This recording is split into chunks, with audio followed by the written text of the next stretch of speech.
Muy buenas tardes a todos. Buenas tardes. Espero estén viendo la diapositiva y me escuchen.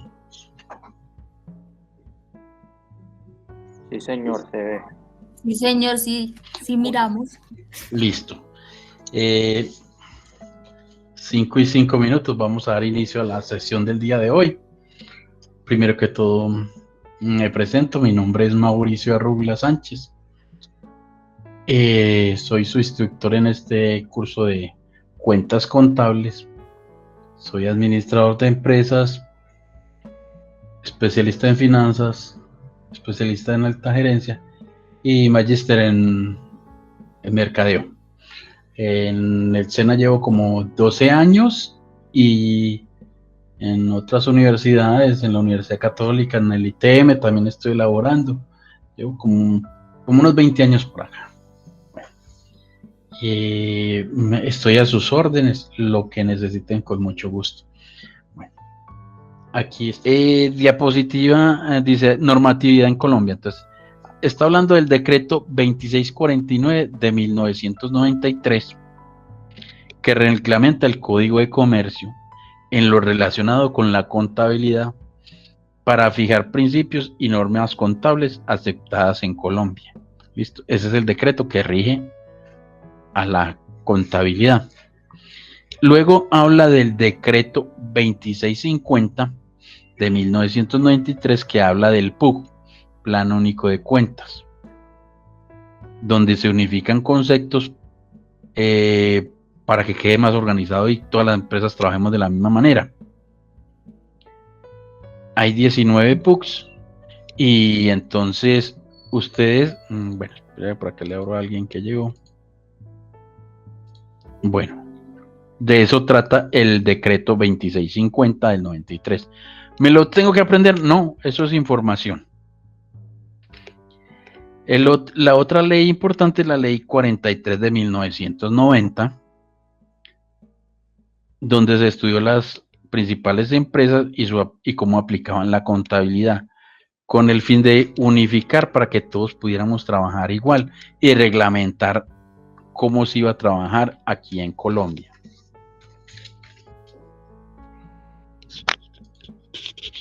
Los principios contables. Según el decreto 2649, hay 9 principios básicos de la contabilidad. El primero, de la entidad. Plantea que la empresa tiene personalidad jurídica. ¿Qué es eso? Como nosotros tenemos personalidad, como seres que nos movemos, ¿cierto? Una organización la mueven las personas y al crear una empresa, tienen personalidad, tiene unas responsabilidades que cumplir con el gobierno, con el país y la sociedad. A eso hace referencia al principio de la entidad. El segundo principio que está ahí es el que sigue del negocio en marcha. Al crearse una empresa, pues se crea por 100 años. Entonces, ese es el tiempo que va a vivir la empresa. Y es un negocio en marcha porque no es lo mismo yo tener un negocio liquidado, que las cosas valen más barato, todo se liquida al remate. En cambio, un negocio en marcha tiene un valor adicional. O el goodwill, que también vale, el buen nombre. Tercero, del periodo contable. Esto hace referencia, el principio de periodo contable, se divide la vida útil de la empresa en periodos contables, donde se da a conocer los estados financieros y los resultados de la operación de la empresa. ¿Eso qué es? Entonces, el que se divide en periodos contables, el periodo contable de enero, de febrero, de marzo. Entonces trabajamos la contabilidad por periodos. Y todo se va a un periodo grande que es el año. 4. El principio de enfrentamiento. Consiste en restar los gastos de los ingresos para hallar la utilidad. Pues es un principio, bueno, ¿cómo hallamos las utilidades de los ingresos? Resto los gastos. Es un principio contable. 5. El principio del conservatismo o criterio prudencial.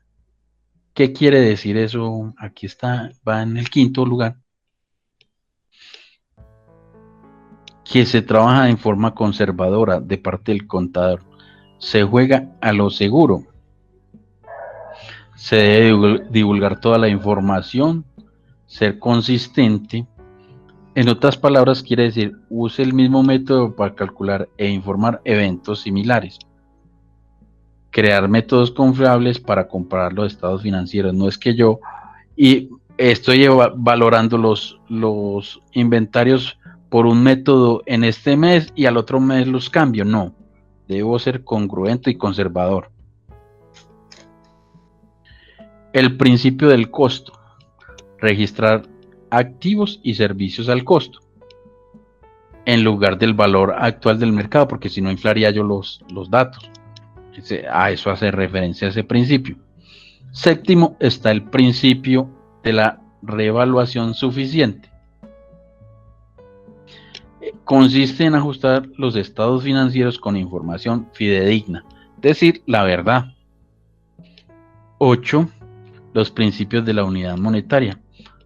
Todas las transacciones que estén dentro de la parte contable están expresadas en dinero, en este caso en pesos. Y 9 está el principio de la consistencia. Es utilizar el mismo método o procedimiento contable periodo tras periodo, como lo decía anteriormente. No es estar cambiando el método de inventarios de un mes al otro, porque entonces nunca podemos evaluar porque están cambiando las condiciones. A eso hace referencia ese principio.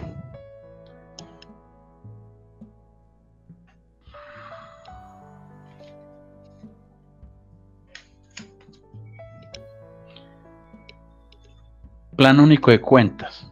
Actualmente en Colombia hay 19 PUCs que sirven para dar claridad en la información, identificando cuál es el tipo de cuenta.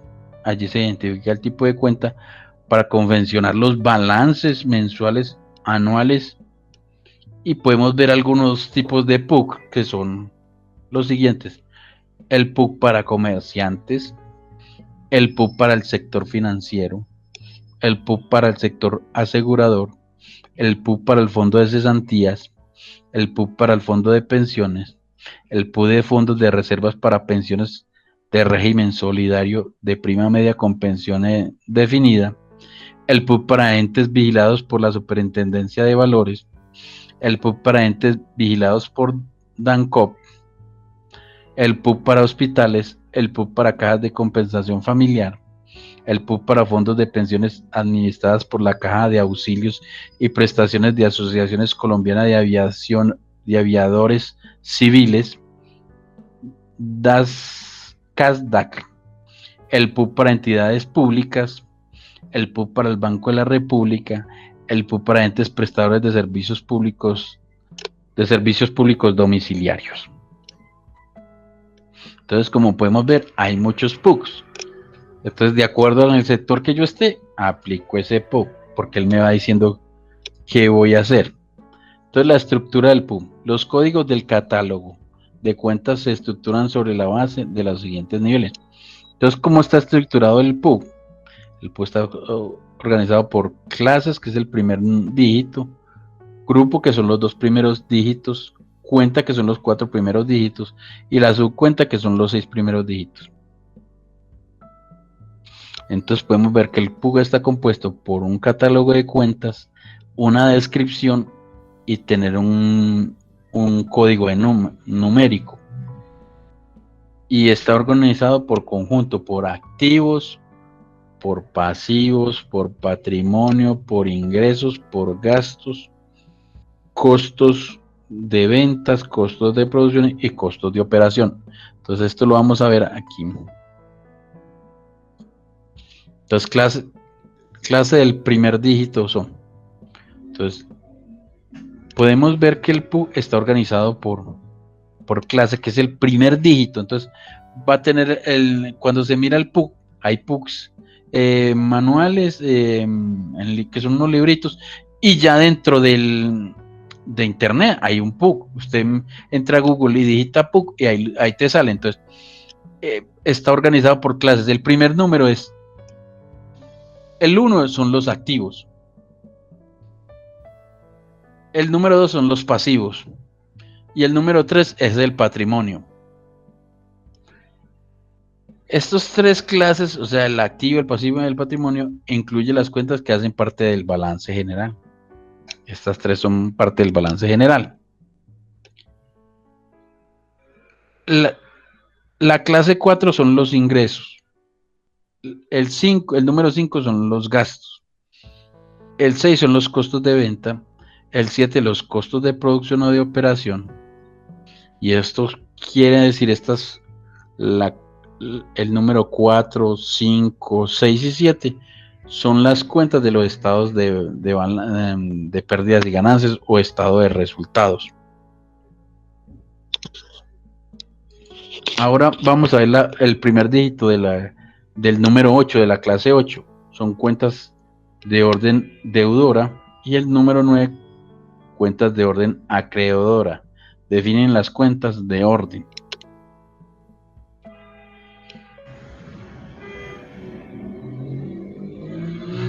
Bueno, esta es la penúltima diapositiva y ¿qué vamos a ver aquí? ¿O qué se ve aquí en la diapositiva?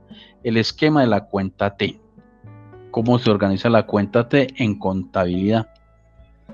La cuenta T es una representación gráfica simple de una cuenta contable con sus elementos.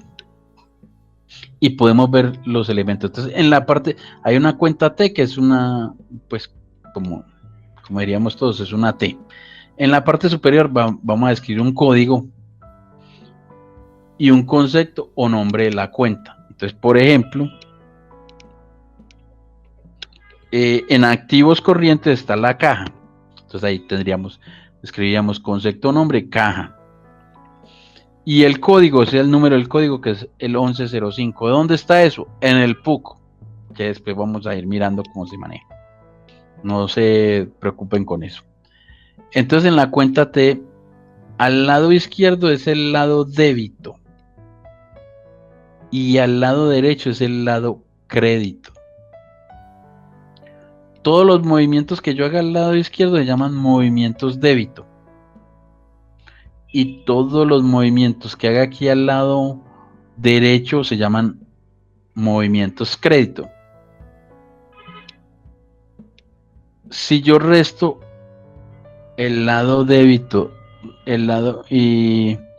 resto el lado débito menos el lado crédito y me dan la respuesta en el lado débito, es un saldo débito. Entonces uno dice, hay un saldo débito.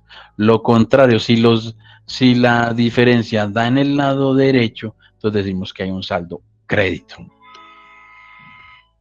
Esta es la parte más básica de la contabilidad. Estamos en lo más básico. Y esta es la última diapositiva del día de hoy, que tiene que ver con lo siguiente, para luego entrar a las preguntas y conclusiones del tema. Entonces, clasificación de las cuentas. Entonces,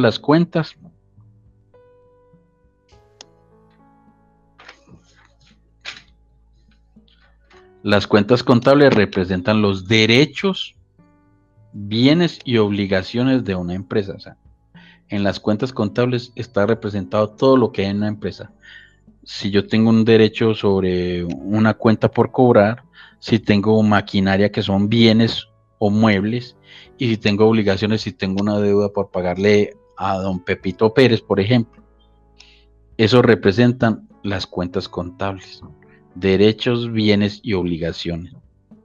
Y se clasifican como está ahí en la diapositiva, en cuentas reales, que es la parte de adelante. Que las cuentas reales, ¿cuáles son? Las del activo, las del pasivo y las del patrimonio, que están ¿en dónde? En el balance general. Las 3 primeras cuentas. Ahora vamos a las cuentas nominales o de ganancia. Estas que hay aquí en la parte media, que son la de ingresos, lo de gastos y la de costos. Y estas hacen referencia a las cuentas de nominales, les llaman así. Y las, por último, están en la parte de abajo, está la cuenta de orden, que son las cuentas deudoras o acreedoras, o pérdidas o de orden, les llaman a esta última parte.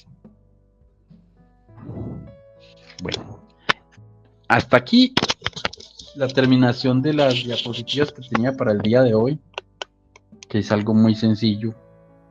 Esto lo tomé del material de la unidad 1, de material de estudio. Dentro de ese material hay también, en el de apoyo, hay información muy buena y hay guías para entender mejor esto, más didácticas. Entonces, por favor, entren allí si de pronto alguien no entendió algo. Listo. Ahora sí vamos a entrar ya a la parte final del curso. ¿Qué voy a hacer? Voy a decir unas conclusiones y luego les abro los micrófonos para que pregunten lo que quieran o comenten lo que quieran, porque a veces, generalmente los alumnos saben más que uno, saben mucho, entonces ellos también cuentan historias de sus empresas o lo que quieran contar. Entonces, la primera conclusión es que la contabilidad permite recolectar, organizar, registrar y generar informes para analizar la situación financiera de la empresa. Esa es la primera conclusión. Yo recolecto con la contabilidad la información, la organizo, la registro y genero informes. Y a través de esos informes puedo saber cómo va en la empresa. La conclusión 2 es: la contabilidad está regulada y reglamentada por el decreto 2649 de 1993 y por el decreto 2650 de 1993 y por la ley 43 de 1990. La conclusión 3 es que el Plan Único de Cuentas, PUC, uniforma las operaciones económicas para dar transparencia a la información contable, para que todo el mundo trabaje de la misma manera, para que el uno no haga una cosa por un lado y el otro por otro, sino que esto le da orden a la contabilidad. Listo. Ahora sí, les recuerdo que tengo un canal de YouTube que se llama Instructor Mauricio Arrubla. Que quiera se suscribe, el que no quiera no lo hace. Y por ahí, después de que